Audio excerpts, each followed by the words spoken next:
Ndara. Lagi foto apa yo?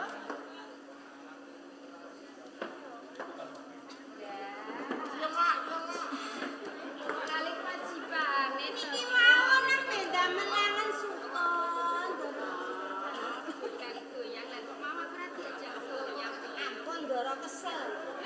Kesel Ndara. Yo jarene nek goyang ki ngrasake penak lali kesele. Nek sithik lho penak niki wae kados sing kakean Ndara. Kakean dadi ora penak. Overdosis niki wau Ndara. Mboten kados biasane. Nganti linu. Apa isi ta yo? Biasane sajam seprapat iki mau 3 jam. Ih, mosok kok nganti 3 jam kuwi yo. Mun jaluk tambah belanja ya, Nduk. Jelek tambah belanja pira yo? Sing biasane kas siji 500. Jaluk diundaki ya, Nduk ya. 500 dadi 350. Mama, lo jalu anu ya malah guniran ngono. Potong utang. Ini nyuwun pangapunten Gusti Sinten Cek sampun. Yo, bareng sakit begini aku kenalan satu. Rumangsa uripku kenayon. Senajan to sakit bocah sekarang praktisan. Niki wis ngono bocah saka karang praktisan rak yo jujur to yo. Kula pun welas sasi rasa mantuk marang sakit. Kok iki rumangsa aku seneng banget. Nyawang sakti nggone tindak tanggul sakit dina gone nyambut gawe. Makarya apa wae isine kok nyuncung ati. Sakit nyocoki raos panjenengan saged leladosi panjenengan nggih, Nduk. Senaosa bocah saka desa. Pancene ngaten biasane wong saka desa niku jujur. Rak wis ngerti to sakti? Ampun. Ya, wis ora karuan. Masa, Ndara? Nek kanggone kula biasa, Ndara. Ayo ora noyong sakit jan Biasane wanita nek kembake pangalembono marang priya ki ada-ada aja, Nduk. ada aja apa to yo? Ada rasa.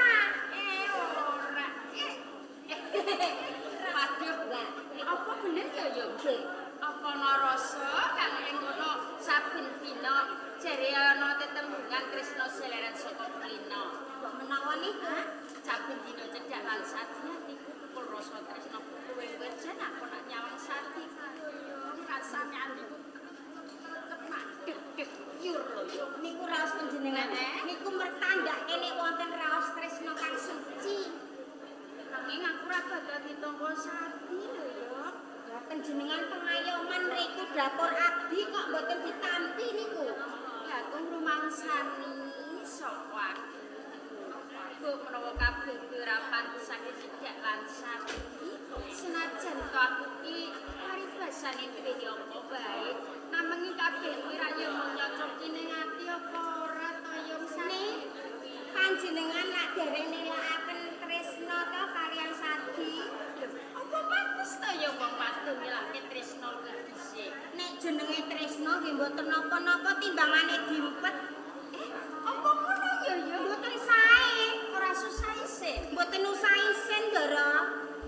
Aduh, aku yo wedi yo ora tau nilake tresna wong priya. Lah terus Timbangane lara mempet tresna, sing ditresnani mboten mangertosi. Luwih becik lara tresna ki yen to mengko ditampik. Dados panjenengan ngertos antawisipun dipun tresnani menapa mboten?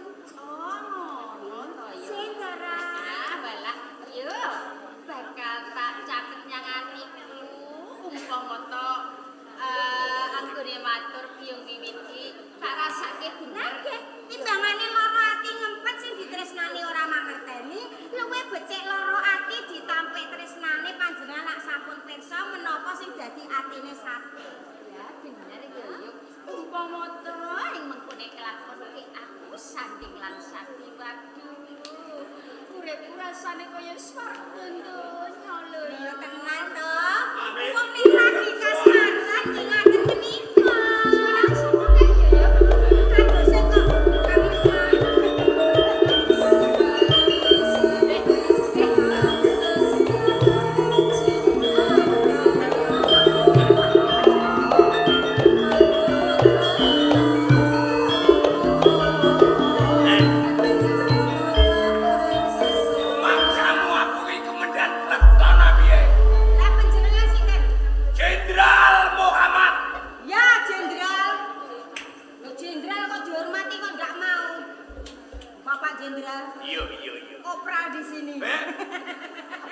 Kopral apa koper? Kopral apa kopral? Ya Kanjeng Jenderal Muhammad. Monggo dipun. Aku butuh marang kusumane ngayu Siti Ruhan. Sawetara kanca ruangmu padha nenten kewajiban. Parang nyuwun pamit Iya. Jenderal. Oh, Ya sampean guyu arek. guyu ditirokno. Parang ndoro untuk kepentingan.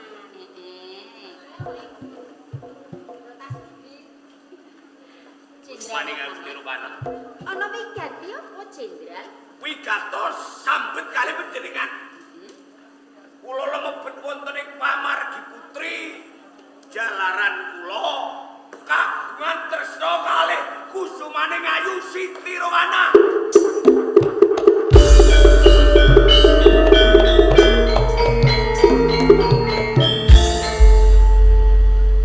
Jenderal Muhammad. Kula Dadi nggonmu matur kalamun sliramu tresna marang aku. Kok eman sewu eman Jenderal kok Muhammad. ngaten? Sithik wae aku ora duweni rasa tresna marang kowe. Mula kene aku njaluk kanthi banget. Aja kok bajutke golek wong wadon sak liyane aku. Boten wonten pawesting kula tresnani kedawi panjenengan. Menawi panjenengan boten kersa nampi katresnan kula, kula badhe tumindak asar dumateng panjenengan. Aja kurang ajar kowe Jenderal Muhammad. Menawi kula kurang ajar sinten ingkang dados Arep pepalang? tumindak apa kowe? Kersa menapa boten? Ora. Kersa menapa boten? Badhe.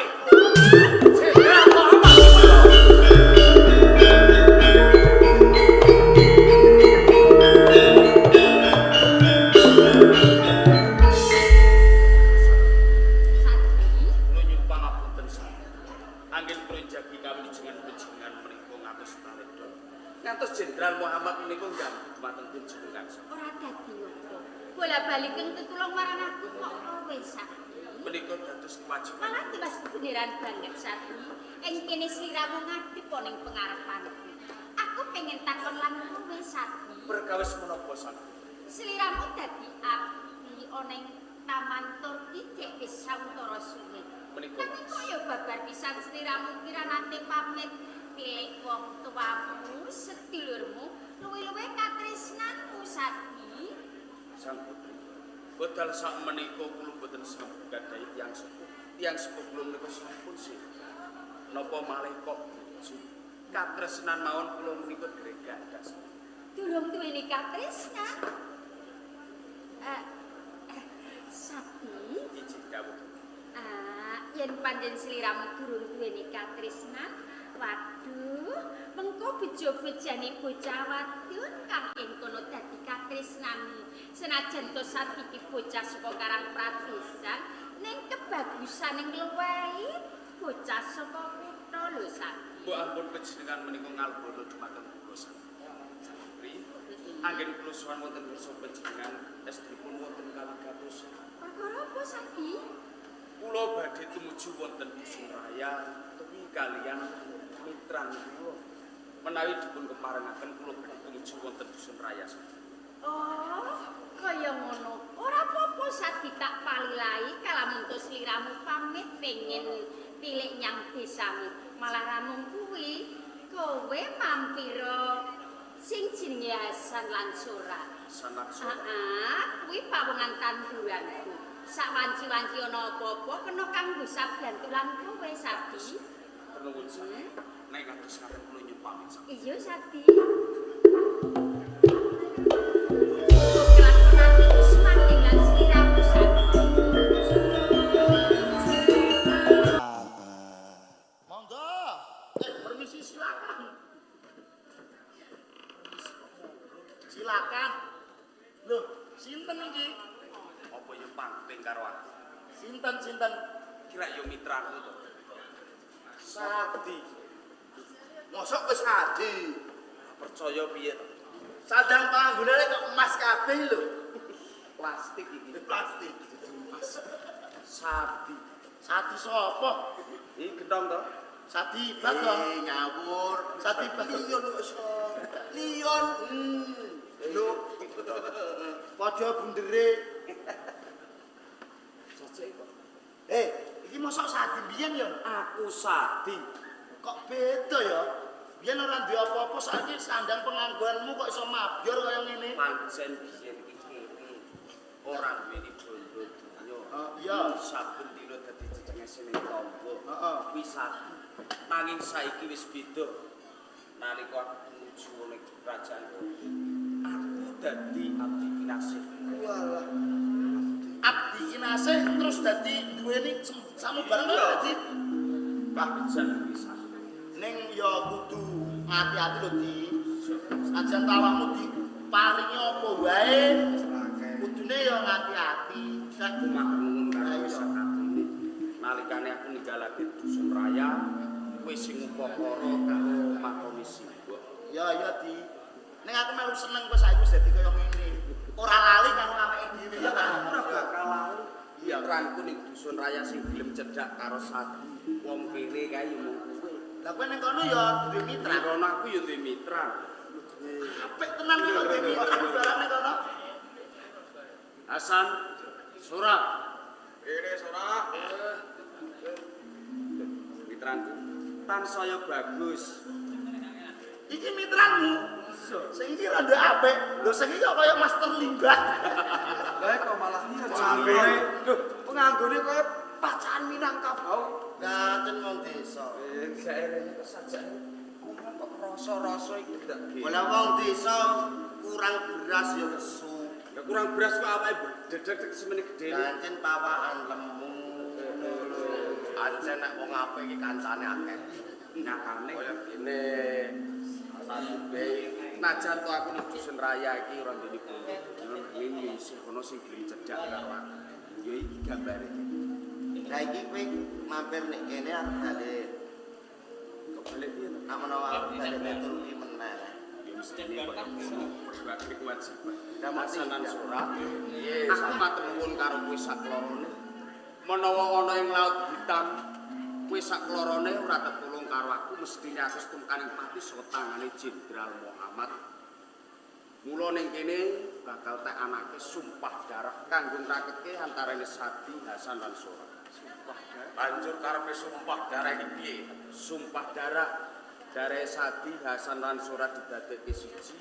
Mengkone bareng-bareng padha ngucapke sumpah. Mukti Sadi, Mukti Hasan lan Surah. Rekoso Sadi, Rekoso Hasan lan Surah. Carane piye sumpah darah iki? Carane kene. Lho. Mateni kok ngono. Lah karep penyakit. Lah iya. Ular malah dadi larane iki. Darah Sadi, Hasan lan Surah didadekke siji. Iki mau sret ngene. Iso. Kena malah tak bur. Wel. Sebelum dibur. Karuan. Ayo didadekke siji. Walah kowe sakantrene dadi masuksen. Biasa ae lan langit banyak sen. Wiwit dina iki bakal tanake sumpah darah. Rekoso Sadi, Rekoso Hasan lan Surah. Mulya Sadi, mulya Hasan lan Surah.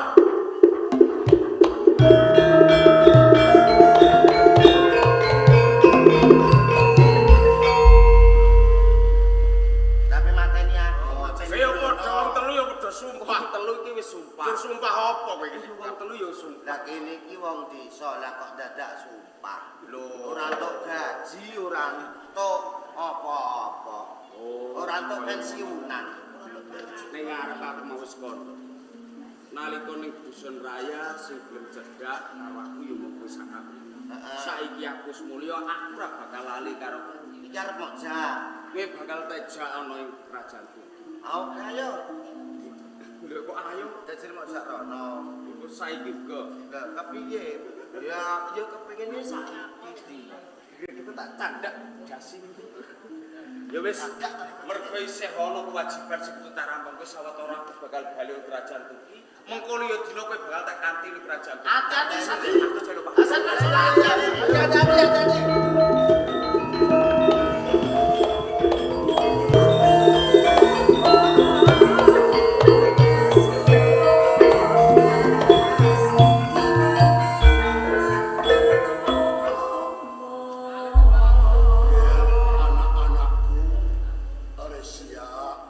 Si kula Lah sedulurmu mau kok ora ana kapal. Ngene yo. Sliramu mapan ana ing paguyuban Rumustan Yosutari. Wi pinangka papan pawiyatan luhur. Kanthi pratelan akeh banget perangane priyagung luhur saka kerajaan Turki sing padha dititipake ngangsu kawruh ana ing paguyuban Rumustan Yosutari. Kanjeng Pangeran Saladin kuwi uga mapan ana ing paguyuban. Kula sliramu sing pinter nggon kula lagi aja nganti mengkone gawe kuciwa marang penggalih Kanjeng Pangeran Saladin. Assalamualaikum Bapak.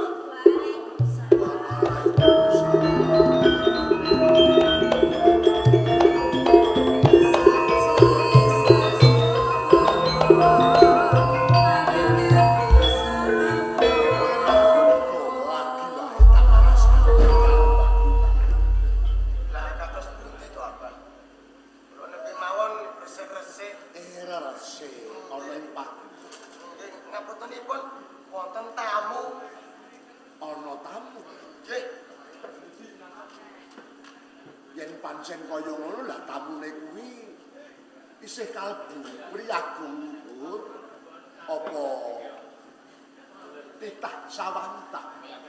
Luhur. Mleboten lepat niku Kapten Lasaru. Sang Kapten Lasaru. Nggih. Aparating negaraning kerajaan Turki to. Kalau ngertos kiyane teng Wilken kok kula boten wonten mlebeten mriki. Yen kaya ngono, wis diaturi enggal supaya rawuh karo jepake palungguhan.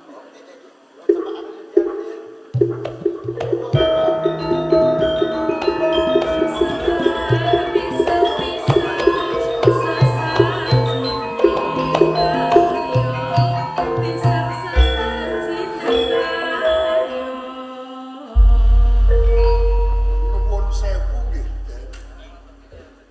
Katemben menika kula mangertosi nitik agemanipun ingkang sarwa gemabyor wonten tandha pangkat sak mboten-mbotenipun panjenengan taksih kalebet trahing priyagung luhur lajeng paring asma sinten saking pundi, Den?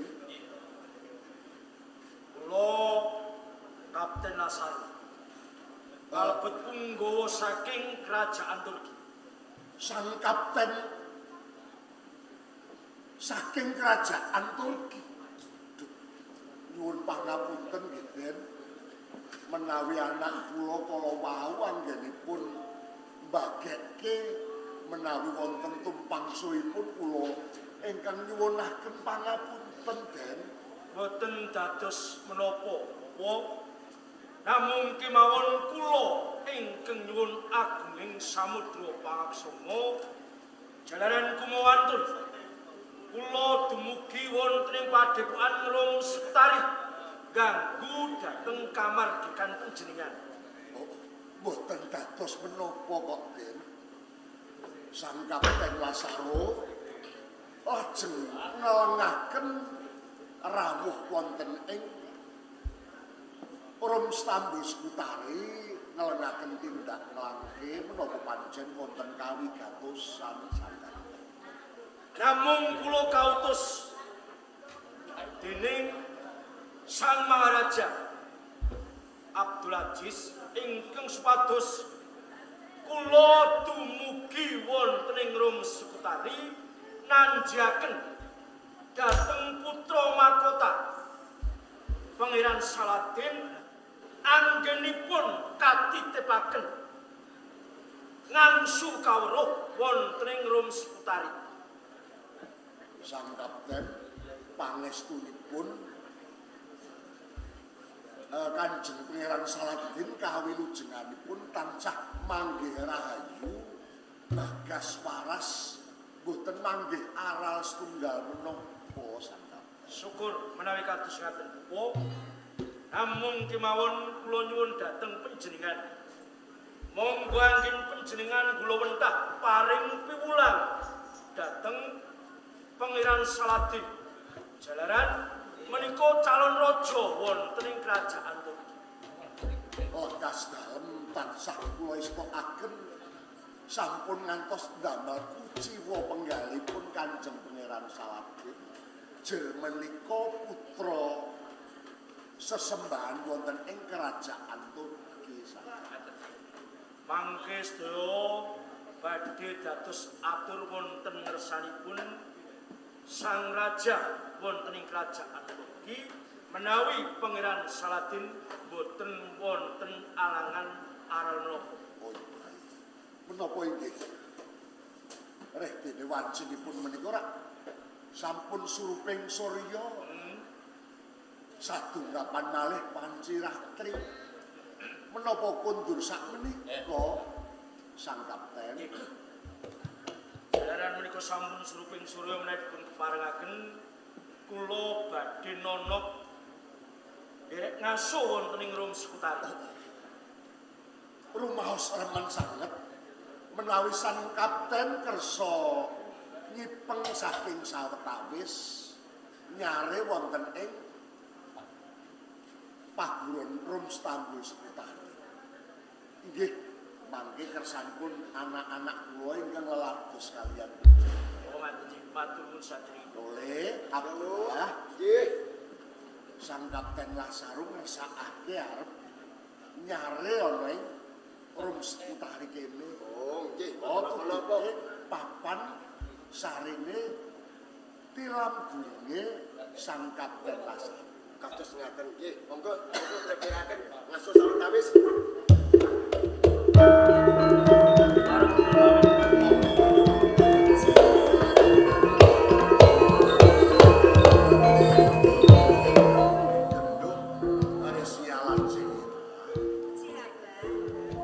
Ora susah dadak ngambali atur.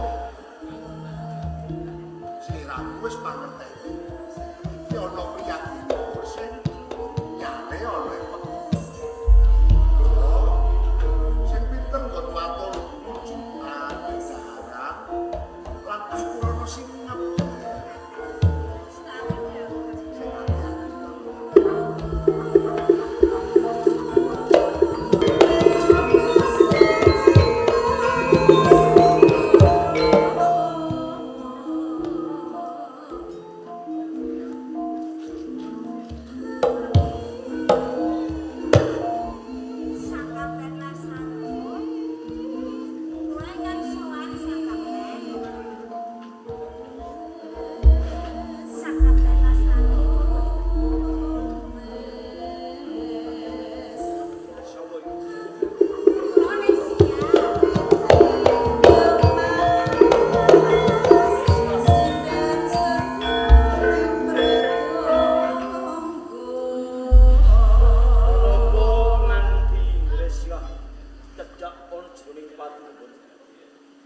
Awanipun atis kados ngaten, kula badhe ngaturaken sinebagem panjenengan Sang Kapten. Kaya ngono. Ngaten iki. Panjenengan rasul. Sang Kapten, sampun iki kula nyuwun pamit. Bersih. Wonten napa Sang Kapten? Resia jenenge nopo? Aku matur nuwun banget. Semono nggon mumigatekake kelawan aku. Nggonku ngasuwana ing Rum Sekutari. Kowe ngaturake singep lawan aku.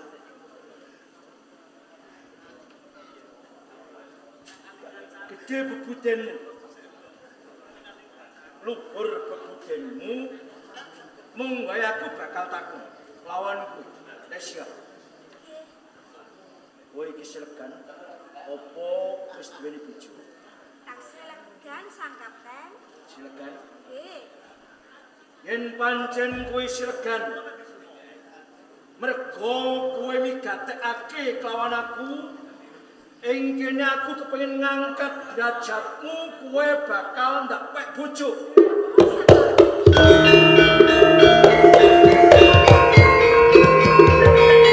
Mergo aku ora bisa nyelaki nalika sepisanan aku ketemu kelawan kowe. Ana pengarepane wong tuamu. Ayuning pasuryanmu basan dudut marang rasaku. Nuwun pangapunten kaliyan jenengan nggih Sang Kapten. Kula mboten saged nampi awet kula mboten tresna kaliyan jenengan. Kowe ora bisa nampa kelawan tresnaku. Mboten. Mung dasare kowe ora tresna. Witing tresna jalaran saka kuning. Nek kula mboten saged meksa kaliyan ati Lesia. Sang Kapten. Kowe durung ngerti watake Katem Lasaro. Patakipun Yen to nganti katampe tresnaku kelawan kowe. Apa kelakon aku bakal minta kasar kelawan kowe? mboten Sang Kapten. Satemah nganti aku mrawos kelawan kowe. Ampun ngaten. Lah, mulo kang saka kowe. Aja nganti ono kedadian sing kaya ngono. Lemo. Kowe nampa kelawan tresnaku. Mboten. Lemo kenapa tresnaku?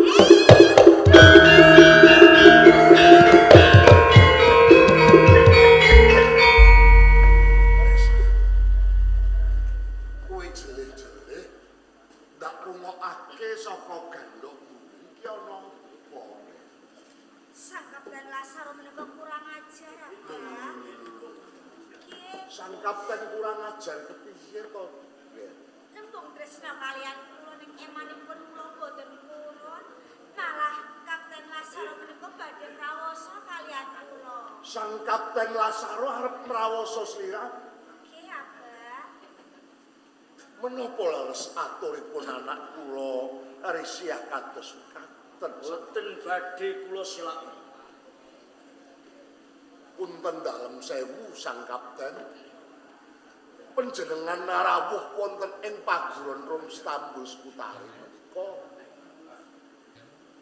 Pinangka tamu agung ingkang tansah kula sugya-sugya, ingkang tansah kula hormati. Pepindhanipun panjenengan nika pepager. Pager ingkang jaga tanduran. Nanging sakmenika malah dumawah kosok wangsul pager ngrusak tanduran utawa pager mangan tanduran sang kapten. Apa? Ing pangangkah kula namung kepengin ngangkat derajatipun Tresia mila saking mriki. Ewon dene panjenengan minangka dados tiyang sepuhipun Tresia. Pisan damel. Kula tembung Tresia badhe kula sengkakaken ngalungguh. Sang kapten matur nuwun sanget. Panjenengan sampun kersa ngersakaken kaliyan yoga kula pun Resia. Nanging sedaya kala wau gumantung ingkang lampahi. Kanthi kasunyatan anak kula Resia boten kersa lelados kaliyan panjenengan sampun ngantos dipun lajengaken sang kapten. Panjenengan boten malilai. Panjenengan boten ngrestoni. Kula kawelatan menawi anak kula mangke kelampah emah-emah badhe risak atinipun nggih risak raganipun sang kapten. Menawi ngaten Sampun ngantos dipun lajeng. kula anggep dika minangka pepalang. Ramilo suatu sakit kasembatan menapa sedya kula garwa dhateng Lesia panjenengan kita.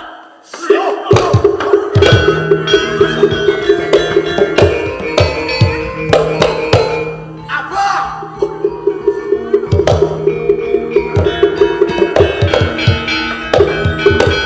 Sang kapten. Oke kula dawuh lan nono abah. Leripun mau kados pundi to Abah? Sang kapten Lasaro nembung kelawan Mbak Yumu Resia. Nanging Mbak Yumu ora gelem lelaki satemah aku sing dadi wadalan pangorbanan. Kula belanono abah oleh Apa?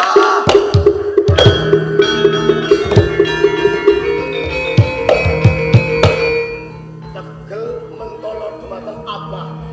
Pun wani gawe pepati. Nek panjenengan senane kadang kula. Kula boten trima. Kula sabelo kali kadang kula. Nggih, sabelo. Kowe kasar syah.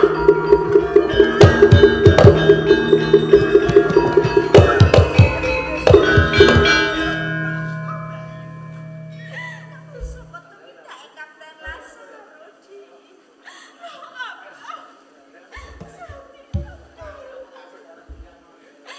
Kapten Lasar. Mindae jenengan menika kejem lan wengis sampun nyidhangi yang sepuh kula talas dulur kula. Mergo wong tuamu ramali lai lamun tuaku kepengin bebrayan barengan karo kadangmu. Resya. Nanging aku ora bakal lilo yen to sedulurku bakal sampean tuju. Piye? Aku ora lilo. Kowe ora lilo. Oh, yen kowe ora lilo ora oprek.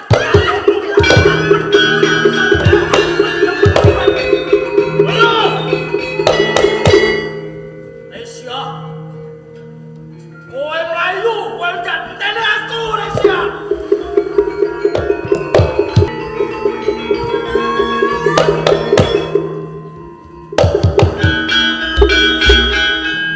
Ora bisa ditambah karo kowe iki ora. Ketemu sepisan satengah ing kalah sambat dan apa kiwan galak arep mangsa karo kowe. Sadurunge aku mangsuli apa kok dadi pitakon. Aku pengen ngerti sapa jenenge. Jenengku Sadite. Sadipe. Balis Aku Resia. Resia. Saka ngerum seputar. Saka ngerom seputar. Kok nganti kowe keplayu satenane ana apa Resia? Mergo aku daya karo Kapten Lasar. Kapten Lasar nembung tresna karo aku ning ora tak tampa. Malah kapro kabeh keluarga wis dadi korban. Kejem lan wengis Kapten Lasar. Tresno karo kowe ra kok imbangi malah kaporo. Kabeh keluargamu kudu tumpes habis. Pancene Apa Kapten Lasar wis ngoyak karo kowe? Kapten Lasar. Resya! Resya! Apa wis ngarang Kapten Lasar? Yo, aku Kapten Lasar. Jiwana kowe aku Sat. Sadi. Ning kene aku bakal tetulung karo Resia. Aku jaluk ojo canduk lawang perkara sumingkir. Aku gelem sumingkir saka papan kene watu. Yen wis gembluduk sirahku ning papan. Aku mati sewenangku.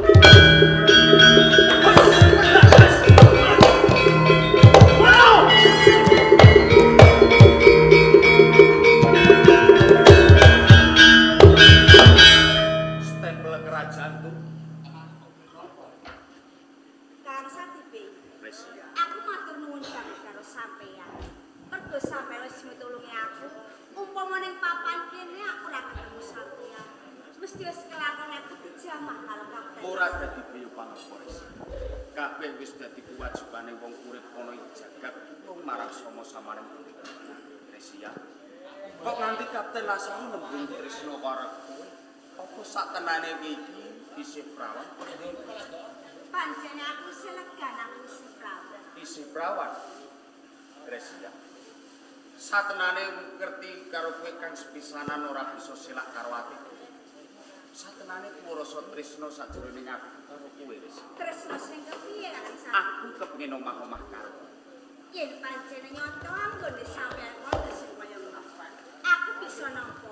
Termenene donya iki aku ora duweni sapa-sapa meneh Kakang. Setane tresnaku kok imbangi wis. Pancene Matur nuwun yen to kowe bisa ngimbangi apa sedaya karepane ati. Resia. Reh ning ngono kerajaan Turki isih ana kewajiban segitu tak rampungke. Sawetara kowe bali nang sultan. kaya ngono. Saya kok njaluk pamit karo sampean tak enteni ana ing rum seputar. Sing ati-ati.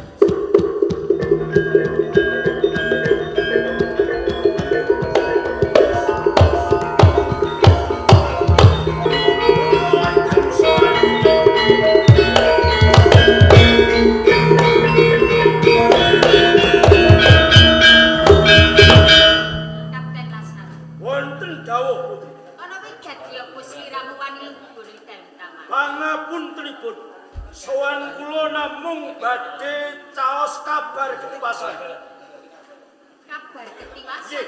Bab apa kuwi? Ngenani dhateng ajudan pribadi panjenengan. Sadi. Ingkang nalika semanten pamit wangsul wonten ing desa ning kasunyatanipun Sadi menika manggihi dhateng katresnanipun ingkang nami Resia bocah saking Rom Sukutari. Duweni katresna kengaran Resia. Nggih, bocah saking Rom Sukutari. Yen kaya ngono aku putusan marang Priscilla. Lan iki Ngerom Sukutari obong, Sadi boyong, Resia mati. ngaten, sendika dawuh.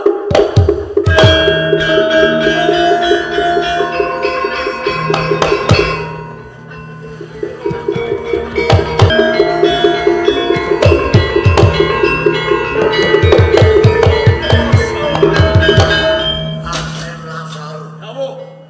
Purwomadya usanane sawise Lasaru tak pasrahi patine Pangeran Saladin. Piye? Sampun kelampahan kula dumugi wonten ing Rom Sukutari. Nanging dereng saged mejahi kaliyan Pangeran Saladin. Terus Kula tresna kaliyan pawestri ingkang nami Resia. tresna Kula ditampik wonten satengah margi. Wonten tiyang ingkang mitulungi dhateng Resia. sapa pawan situ? Sadi. Sadi. Saksampunipun kula aturaken wonten ngersanipun Putri Siti Rohana. Ya, Putri Siti Rohana dawuh dhateng kula. duka. Dawuhe piye? Yen pancen kaya ngono Kapten Lasaru ngerom Sukutari bong Resia mati Sadi boyong. Lasaru Dawuh aja nuhoni wecane dawuh dalem Gusti Muayu Dewi Siti Rohana. lajeng Yen pancen kowe manut karo aku,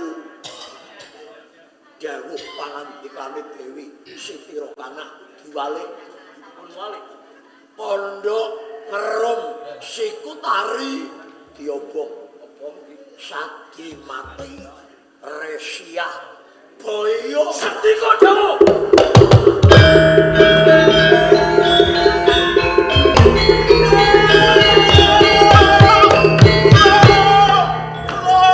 Wah, tulung di. Selik-selik. Rom Sekutari kobong. Rom Sekutari kobong. Iya. Resia piye? Aku ya amangan Raden Resia.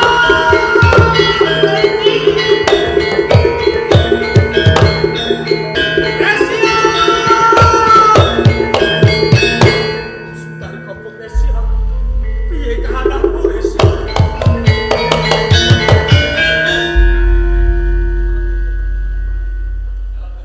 Resia mapan Taman Konstantinopel.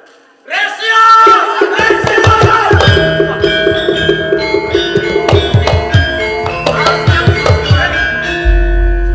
Resia mapan Taman Konstantinopel aku bali ramet ki. Kowe iki jane ngerti tatanan apa ora? Taman Konstantinopel iki taman larangan. Wujud lanang itu mlebu. Aja Ora jap lho. Resia.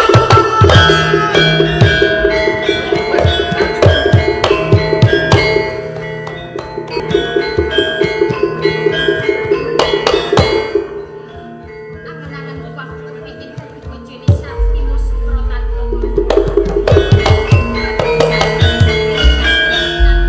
ucawaken kengaran Resia.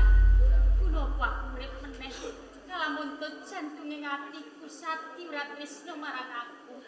Yo, tresnaku bakal tak kuwung atiku kaning panti. Kanthi layah iki aku nilakaken katresnan kanggo kowe Sadi. Uripku bakal tak pungkasi, aku bakal ngelak sesupe iki.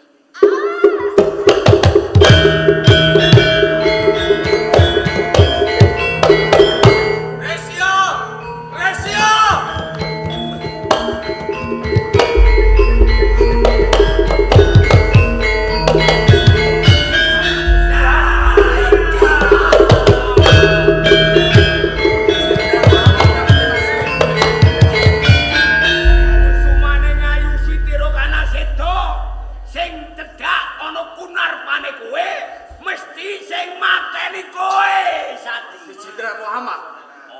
Bambang dakwa karo aku. Yo ngene ora. Setengahnya aku ora mengerteni bab sedane Sang Putri Siti Rohana, aku ora mengerteni Jenderal Muhammad. Bisa kowe ndok kaya ngono. Nanging ora cukup semene. Sang Minister prayoginipun monggo dipun sowanaken pengadilan.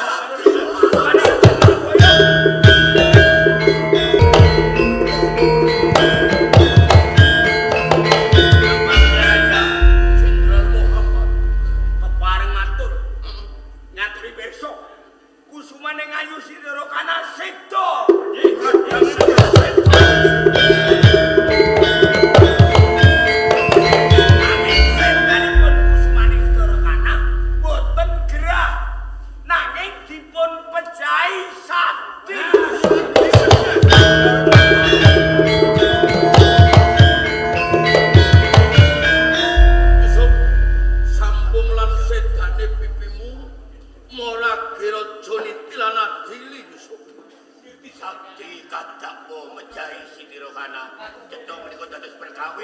Butuh pengadilan saking Adiaksa Negari.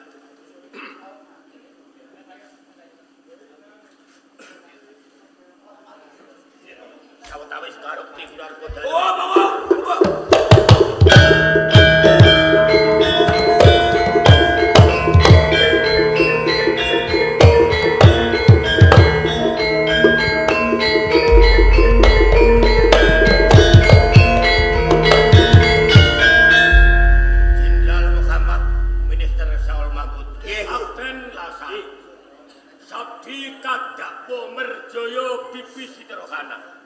Sawise katiti karo Joniti ana ing asta panjenengane Bibi Siti Rohana ginegem Nawala iki kena kanggo buktekake menawa sedo dalem saka tangane Sadi apa lantaran dalan liya.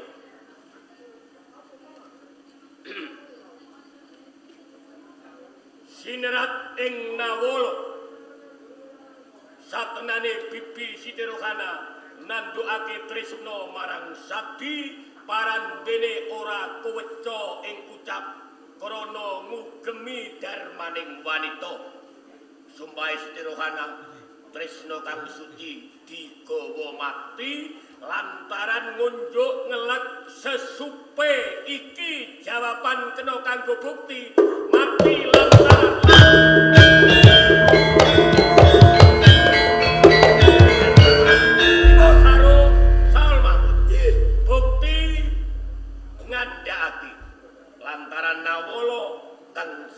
dening Bibi Siti Rohana sadurunge kabundut cetha menawa sedane Bibi Siti Rohana krana lampus diri ora karana saka tangane Sadi mula Sadi uwal saka pidana.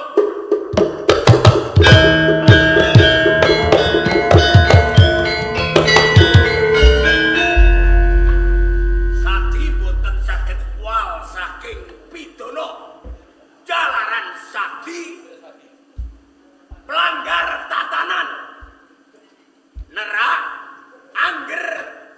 anggering pranatan wonten ing kerajaan Turki. Taman Konstantinopel menika taman larangan sinten jalu tawi kakung mlebet wonten taman larangan kenging sanksi hukum. Nggih, Sarojo. Nggih, Sang Jeksa. Tatanan Taman Konstantinopel mujudake taman larangan nggih tatanane marang sapa wujud jalu utawa lanang ora kepareng mlebu ning Taman Konstantinopel krana Sadi wujude lanang mlebu ing Taman Konstantinopel Sadi tetep bakal nampa pidana. Lah niku nanging sadurunge Sadi nampa pidana Adiaksa bakal takon nalika Sadi mlebu ning Taman Konstantinopel sing nyekel Sadi sapa wae? Kula Mahmud, kula Jenderal Muhammad, Kapten Lasar. Gone nyekel Sadi ana ing jaba Taman Konstantinopel apa ning jero Taman Konstantinopel? Yen ngono cetha Lasaro Muhammad Saul Mahmud telu-telune uga melu mlebu ing Taman Konstantinopel. Kok ngoten? Marang sapa wae wujude lanang ora kena mlebu ing Taman Konstantinopel merga Saul Mahmud lanang, Jenderal Muhammad lanang, Kapten Lazaro lanang mlebu ing Taman Konstantinopel, telu-telune uga bakal nampa pidana. Mangke riyen anggen kula mlebet wonten ing taman larangan benten kalian Sadi.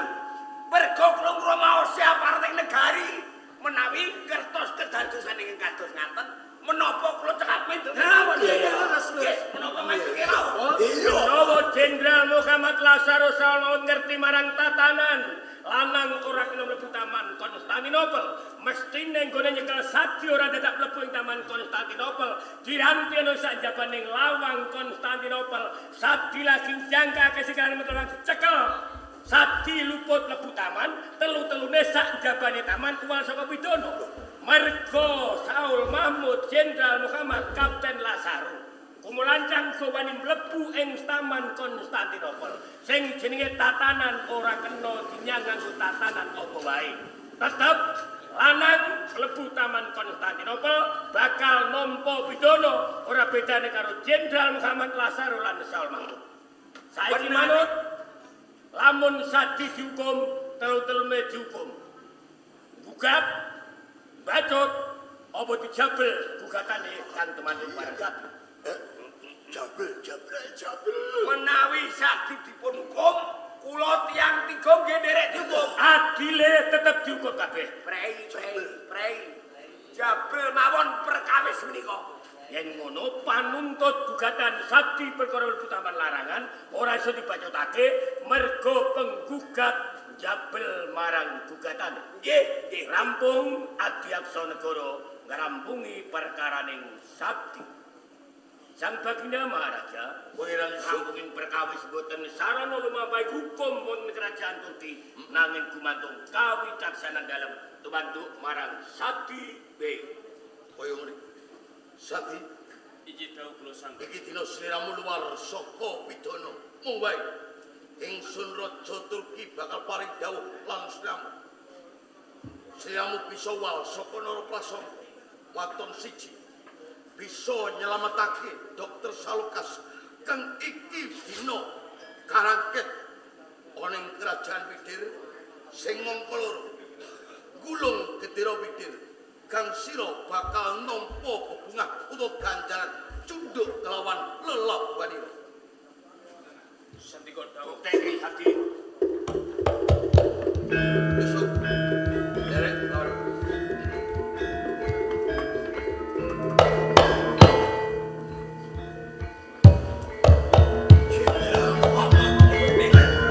Bola-bali ana watu sanjungan.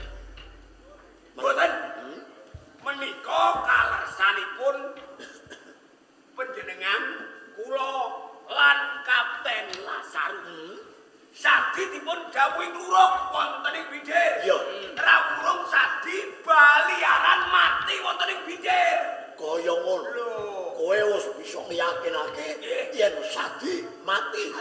Menawi Sadi kali gesang wangsul wonten ing Turki, kula cegat dalan ketho. Cai kemawon. Bagus.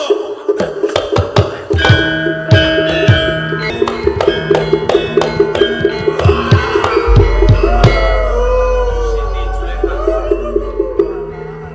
Aku Sadi B teko nang kerajaan Widir. Siji aku njaluk kawula bandare Dr. Salukas sing angka loro. Aku pengin gulung bandera ana kerajaan Widir. Ora bisa. Yen kaya ngono kuwe balas singkir aku.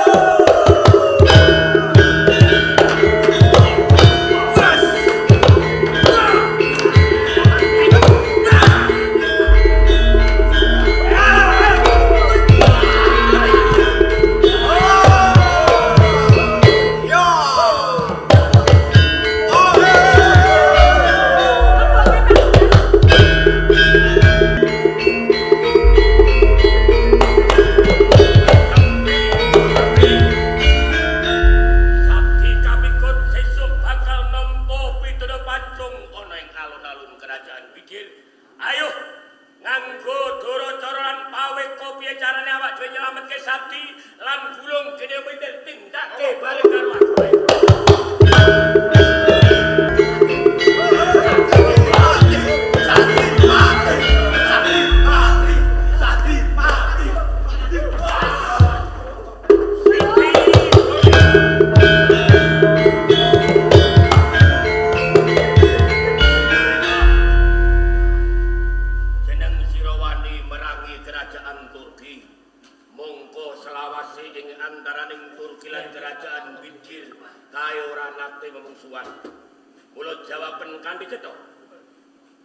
Siti Yulaika wani merangin pikir iki saka kekarepanmu dhewe apa pancen ana wong sing perintah tegese ujug-ujugi marang kowe.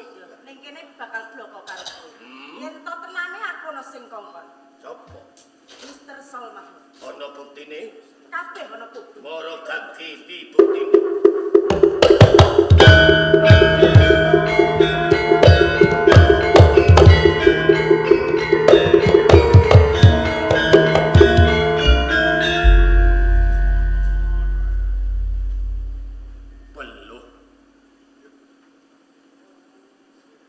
Kudeta Kerajaan Turki, Saul Mahmud, Jenderal Muhammad, Kapten Lasaru.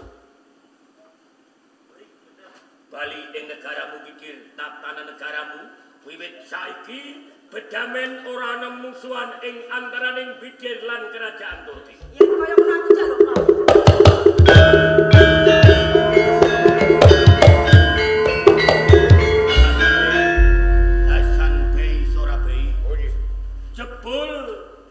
Mungsuh ora saka manca negara nanging nempuh pocapan satru jaya dalem musuh sajroning singep punggawa negara ana ing kerajaan Turki kang milik gendong lali kepengin ngrubuhake panguasane Sang Baginda Maharaja Abdul Aziz lan nyingkirake putra mahkota Pangeran Saladin. Cetha sinerat ing buku perjanjian kang digawa Ratu Siti Yulaika. Telu-telune besok bakal diajukake ana ing meja pengadilan kerajaan Turki lan bakal nampa pidana jumbuh kalawan kaluputane. Ngaten Cik. Sirnaning angkara ilanging mungsuh. Muga-muga kerajaan Turki tentrem sambut kalawan Pandahan RT kalih RW kalih tahun anyar 2026 Pandahan ayem tentrem gemah ripah loh jinawi panjang umur murah rezeki adoh saka ing bilahi amin amin ya rabbal alamin hayu rahayu rahayu